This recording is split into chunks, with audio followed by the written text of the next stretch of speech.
喂，大家好，又安神啦。今日介紹嘅呢一間屋咧，係錦繡花園入邊嘅850型，係一型積。咁呢間屋咧有一個好大特色嘅，佢係位於商場附近一條馬路。咁呢條街咧，仲要一條短街，好少住戶嘅。咁我有時介紹呢間屋咧都講緊嘅啦。呢間屋嘅正門，即係個鐵閘位望出去咧，係對面屋側邊位嘅花園通道位，仲要對面屋係大花園嚟嘅。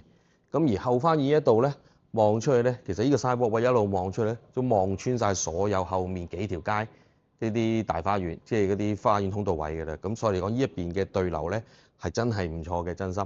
咁佢前花園因為啱啱有少少轉彎位，所以呢一個位置咧，前額呢一個位置咧有少少闊嘅。咁呢度花園通道位一樣8尺闊，咁啊要嚟泊車，門口亦都可以泊到一部車嘅。呢度佢嘅後花園方方正正。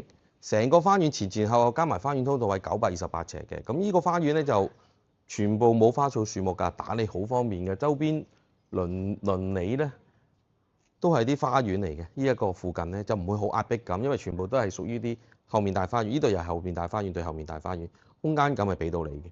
側邊呢啲都係一啲大花園嚟嘅，咁變相你嗰個對流咯、採光咧係真係唔錯。嗱，我由後花園入咗屋之後咧，呢一個位係一個長方形嘅客廳空間嚟嘅。呢個咧係樓梯底下面有少少嘅儲物位啦。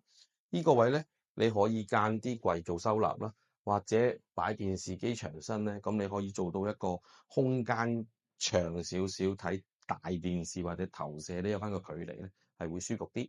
咁呢一邊咧飯廳位置啦，側邊有個透光窗係望翻花園通道位。咁呢邊你亦都可以擺部電視添。一路坐去度擺張長形餐台，一路食飯一路睇電視都得。咁啊，一型積幾好嘅，有個緊廚空間喺呢一個位置，有個門口啦，入邊有啲收納位啊。咁呢一間屋咧都係用明火煮食噶啦。咁而呢一邊就係門口正門入屋，側邊呢度就有個客廁洗手間。嗱，咁啊客廁洗手間就做埋企缸俾你嘅，咁啊招呼朋友或者工人姐姐用咧都係幾好。對你緊廚呢個空間。L 型嘅設計，明火煮食，少少嘅收納啦。上邊呢度下面就有一排收納位，有個採光窗望翻前花園嘅。咁呢個係緊廚位啦，你可以校翻個門啦。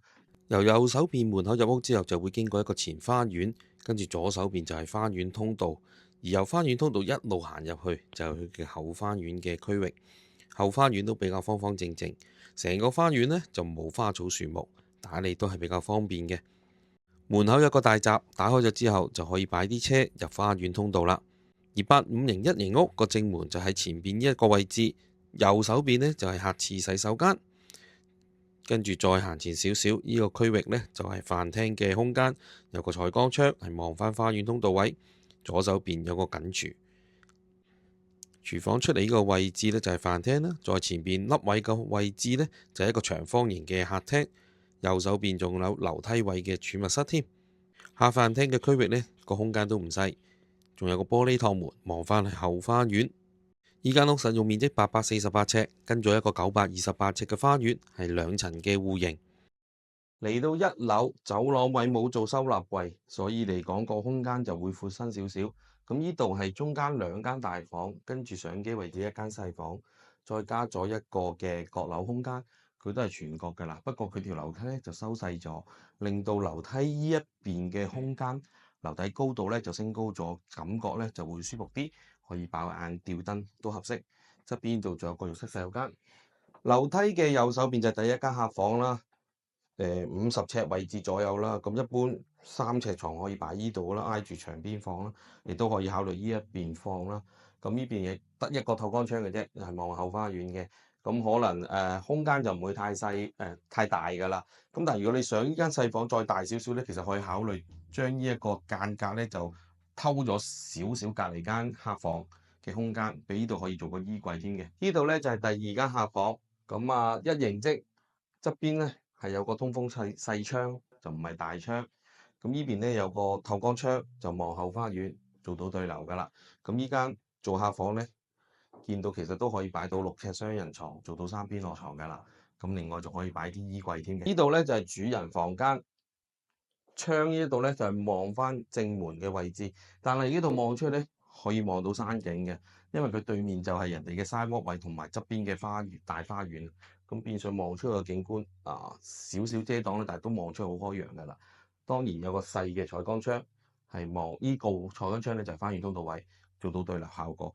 咁主人房一定三邊落床，擺咗按摩椅，擺埋大電視機，床頭有個櫃，兩邊衣櫃，全部夠空間俾你擺到啦。一樓樓梯嘅右手邊就係第一間客房，有個採光窗係望後花園。